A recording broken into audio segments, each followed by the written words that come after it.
much time do you actually spend educating the client about your estimation process? So a lot of times, like you said, they see a bottom line number, and do you explain to them the rationale of this behind how you got to that number? Mike here. Right, so you asked how much time we spend on teaching the client or informing the client about our estimation process. Usually when we meet the client, we try to deliver our estimates or our offer or quotes in person. We don't send them an email, we meet them in person, because that will help us change the pitch and you know, to improve, you know, we sell more that way. About, I guess, 10-15 minutes, you should not more. You can sum this up in a few sentences. And it makes sense to most people, and it gives them a sense that our estimates are not just something we just come up with randomly, and they understand that it's not an attempt to, you know, to. I mean, we work a lot with being transparent. We charge for the hour it takes to finish the project. What they pay stands is in exact relation to how much time we will spend on. So most of your projects are local, and you'll go to the client and in 10 or 15 minutes explain to them like that what you just said, like you just summarize this presentation kind of to them. Yeah, in a simplified fashion, in the way that relates to their project. How do you do it when you don't have a local client in person? I would probably try and get them on Skype or on the phone, and also produce more printed material to make it clear to them how it works. Now we work with local clients almost exclusively, so we haven't had to deal with that. Just to clarify, you also asked what we do in case a client is not local and we can't meet face to face.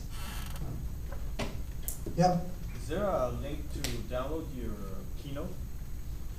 Yeah, I'm gonna put it up on the page. The Drupal, the bit.ly/Drupal estimating or early estimating, link Drupal estimating. I'll put it up there. I can show you the link again. Yeah, it's very good. A couple of your new slides don't seem to be in the last keynote, updated by chance, or? Yeah, the note that one needs to have up there from Copenhagen and added on more. So I'm gonna upload them into it. Very good. Any more questions? Yeah. So do you ever, well, first of all, I find that I spend sometimes too much time on the estimate. And I'm wondering, is there any way to charge for putting together a bid or, spend time on it? Can you build that into your estimate, the time that you spend? Or, how do you account for the time that you spend putting together an estimate? We try to spend around, usually meeting a client, what we do when we sell, we meet the client initially, we get a feel for what they need, and we come back with a quote, an early estimate. We spend between 2 and 6 hours doing that. And if we get a job, we will include those 6 hours in an overhead time somewhere, where we'll get that time back somehow. But we try not to spend more than 2 to 6 hours. And secondly, what we do is we produce a pilot study. We don't estimate like a huge project in detail early on. We try to produce a sort of pilot study, which will map out the requirements in more detail, and the developers will do the actual estimating, and that is the estimate that we use for the plan.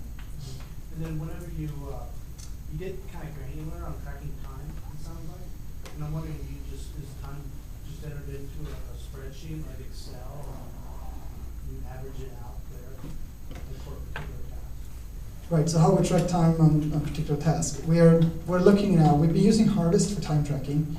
Harvest isn't great for tracking individual like backlog items. We're looking at using Jira, Atlassian I think they're called, Jira. Because Jira lets us record time on individual backlog items. G-I-R-A. J-I-R-A. J-I-R-A. Yeah. And if you do Agile, you want to include Greenhopper in it, because Greenhopper allows you to add basically the same kinds of cards that you'd use in an Agile Scrum fashion. Works really nicely. Yeah, it likes a Greenhopper, and you also have a virtual Scrum wall too. Yeah. So if you have a distributed team, you can actually have some kind of similar without having to You know, some people recommend taking a picture of the wall and emailing around, but. More questions? How much detail do you put into your estimates that you give to clients? How much do you break down? I try and break down so much that I can fit things within the scale of 0.1, 0.2, 0.5, 1 to 5, 10, 20, 50.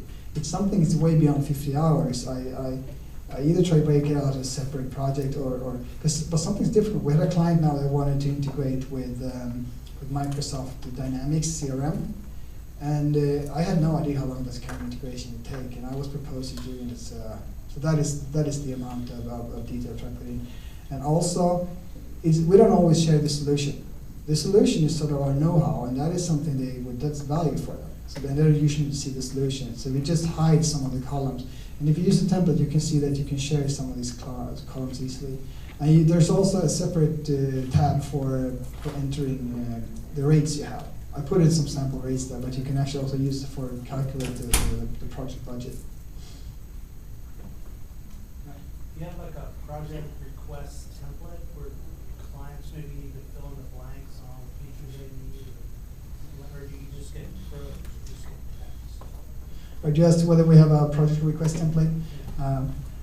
We've been working on that actually, having like a basic questionnaire client can fill in